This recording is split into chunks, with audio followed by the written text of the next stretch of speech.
విశాఖలో తెలుగు శక్తి పార్టీ అధినేత బీవీ రామ్ మీడియాతో మాట్లాడుతూ వైసీపీ నాయకులు ఇప్పటికైనా నోరు అదుపులో పెట్టుకోవాలంటూ. నమస్కారాలు.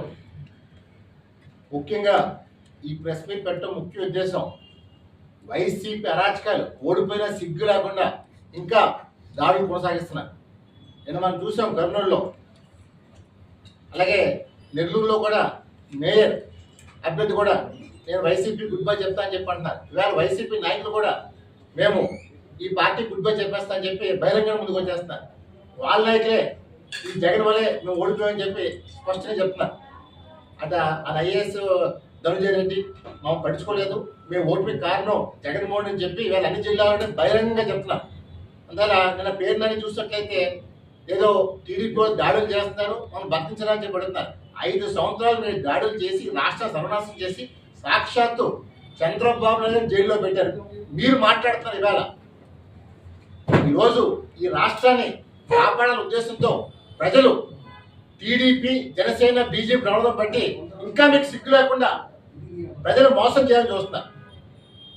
నేను చెప్తుంది ఒకటే, వైసీపీ నాయకులు ముఖ్య జగన్మోహన్ రెడ్డి మేము శరణమారు అన్నమని చెప్పాం. నువ్వు ఎలాగా ఆగస్టు నాడు జైలు కూడా ఖాయం. ఎవరైతే వైసీపీ ఎమ్మెల్యేలు గెలిచారో బీజేపీ ఎంపీలు గెలిచారో వాళ్ళు కూడా ఇతర పార్టీలు సంప్రదిస్తున్నారు. సో డెఫినెట్గా ఆగస్టు 15 నాటికి వైసీపీ పార్టీ పూర్తిగా ఖాళీ అయిపోతుంది. ఆంధ్రప్రదేశ్లో వైసీపీ జెండా కానీ ఏది గమనం చేస్తున్నారు. ఈరోజు ప్రజలు మీ పైన అసహించకుండా సిగ్గు లేకుండా ఈరోజు ఏదో టీడీపీ చంద్రబాబు నాయుడు ఎప్పుడు టీడీపీ కార్యకర్తలకి నాయకులకి దాడిని ఎప్పుడు చెప్పలేదు. డిసిప్లిన్ ఆఫ్ పార్టీ ఈ భారతదేశంలో కానీ ప్రపంచంలో కానీ అదైనా ఉన్నదే టీడీపీ మనం చేస్తాను. నాడు ఎన్టీఆర్ పెట్టినప్పుడు పార్టీ తెలుగు జాతం పెట్టిన పార్టీ, ఆ పార్టీ మూర్త బలం ఎవరు ఏం పేరు మనం చేస్తాను. ఏదో టీడీపీ పార్టీ అయిపోయింది అనుకున్నారు. నేను నాడు చెప్పాను, మేమే గెలుస్తామని చెప్పాను, ప్లీజ్ స్వీప్ చేస్తామని చెప్పాను, చెప్పేది చేసాం. ఈరోజు ఆంధ్రప్రదేశ్ రాష్ట్రాన్ని స్వర్ణాంధ్రప్రదేశ్ చేయడానికి చంద్రబాబు ముందుకు వెళ్ళబోతున్నారు. రేపు ఆయన ప్రమాణ స్వీకారం చేసిన తర్వాత ఎవరైనా సరే దాడులు చేస్తే తక్షణం వాళ్ళు రాష్ట్ర బహిష్కరించే డిమాండ్ చేస్తాను. నాడు విశాఖపట్నంలో పవన్ కళ్యాణ్ వస్తే విశాఖ బహిష్కరణ చేశారు. ఎక్కడికి వెళ్ళిపోతా అడుగుతాం. దాన్ని ఒకటే వినిపిస్తాను, టీడీపీ పైన ఎవరైనా దాడులు చేస్తున్నా జనసేన మనం చూసాం, పిఠాపురం వర్మ గారి నుంచి దాడులు చేసే కారణం. ఎవరైనా దాడులు చేస్తే మాత్రం ఇలాంటి నా కొడుకుల్ని ఈ రాష్ట్రం నుంచి పంపేమని చెప్పి పిలిపిస్తాను. ముఖ్యంగా పోలీసులు ఇప్పుడే మైండ్ సెట్ మార్చుకోండి. గతంలో వైసీపీ జగన్ చెప్పినట్టు చేశారు, కానీ చంద్రబాబు నాయుడు అలా చెప్పరు, రూల్స్ కరెక్ట్గా చెప్పని చెప్తాను. అంటే ఇప్పటికైనా మీరు మైండ్ సెట్ కానీ మార్చుకోకపోతే మాత్రం ఎలాగో లోకేష్ గారు రెడ్ బుక్లో చాలా మంది పేర్లు ఉన్నాయి, వీళ్ళందరి పేర్లు అవుట్ అయిపోయి మనం చేస్తాను.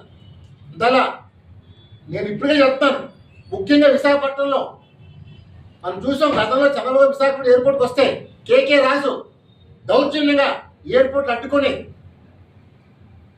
చంద్రబాబు రాకుండా గొడవలు చేశారు. మరి అమ్మను చూసాం, ఏదో చంద్రబాబు వచ్చి ఎస్టోడో మాట్లాడాడు, ముసలోడని ఇదని. ఈరోజు ఈ బతికేంటి అడుగుతున్నాను. మొత్తం వైసీపీ నాయకులు ఇష్టపడినట్టు చంద్రబాబు చేశారు. ముఖ్యంగా ఇక్కడ వాసుపల్లి గణేష్ కుమార్ టీడీపీతో గెలిచి తన కాలేజ్ బిల్లులు కాపాడుకోవడం కోసం వైసీపీలోకి వెళ్ళారు. మేము ఒకటే కోరుతున్నాం, ఎవరైతే ప్రజల్ని మోసం చేశారో అలాంటి వాళ్ళని చంద్రబాబు క్షమించరు. అది ఎంత వాడైనా సరే అవసరం, అది ఐఏఎస్ కావచ్చు, ఐపీఎస్ కావచ్చు. ఈ రాష్ట్రాన్ని లైవ్లో పెడతారు. ఆంధ్రప్రదేశ్ని భారతదేశంలోనే మేము చూస్తాం 5 ఏళ్ళలోనే నంబర్ 1 చేసి చూపిస్తారు. దానికి మేము ఒకటే పిలిపిస్తాం, ప్రజలారా మనం శాంతియుతంగా ఉంటే ఈ వైసీపీ గోండాలు రౌడీలు తిరగబడి చేస్తారు. ఇంకా మా సహనం కానీ అట్లా తెచ్చుకుంటే మాత్రం ఒక్కొక్క వైసీపీకి ఇంకెవరో మనం కంట్రోల్ చేయలేరు. అదే ఇప్పటికీ చెప్తున్నాం, దయచేసి దాడులు మానుకోండి, క్షమాపణ కోరుకోండి, సరళం కోరుకోండి. లేదు రణం అంటారా ఒక్కొక్కడికి ఈ రాష్ట్రాన్ని తరిగి కొడతాం. నాడు బ్రిటిష్ తరిగి కొట్టామో అదే స్ఫూర్తితో ఆంధ్రప్రదేశ్ రాష్ట్రం నుంచి ఒక్కొక్క వైసీపీ నా కొడుకుని తరిగి కొడతాం. ఈ రాష్ట్రాన్ని కాపాడుకుంటాం, తెలుగు జాతిని కాపాడుతాం, ఆంధ్రప్రదేశ్ని సస్యశామం చేసి దిస్ ఈజ్ ఆంధ్రప్రదేశ్ అని చెప్పడం చేస్తాం. జై హింద్, జై తెలుగుదేశం, జై జనసేన, జై బీజేపీ.